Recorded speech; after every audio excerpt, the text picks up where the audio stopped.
We're at the site of the Union charge on the unfinished railroad, and this is some of the heaviest action that took place during the Second Battle of Manassas. In the afternoon of August 30th, 1862, it was a hot day, it was well into the 90s, and these 10,000 troops had to charge across up to 600 acres of open ground, uphill. They were being struck the entire way by artillery fire. After essentially a 3-day battle, you have on the field some 3,000 wounded men. Within this, you have no way of effectively getting them out, so Washington, D.C. mobilizes essentially every wagon they can find to go out. But you have a handful of surgeons that stay, and they realize that some of these men are so badly wounded that there's no point in trying to put them on a wagon and haul them many miles away. The bullet is hitting right here, and it's shattering out the backside. This was initially found over the course of a utility line being installed in the park. So that's the front of the bullet.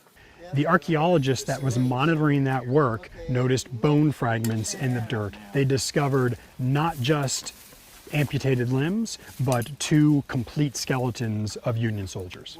One of the soldiers was wounded by an Enfield bullet that struck him from behind.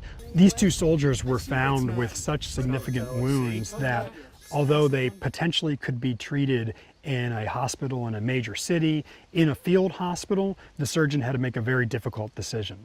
And that decision was to not treat them and try to help soldiers whose lives potentially still could be saved. It personalizes because we can start to say where they're from, how old they were, how tall they were. They're no longer just anonymous. They're not bones. They start to become people. You can start to connect a little bit better with the unfortunate and really terrible circumstances they were in. They're out there until September 7th, some 7 days or so. And so this is what really gets them to thinking about an ambulance corps, effective recovery of men. At Arlington National Cemetery, there is already a grave of 2,100 Union soldiers that were recovered from the battlefields here at Manassas. And it seems very appropriate to rebury these 2 soldiers at that same cemetery. It is an incredible story.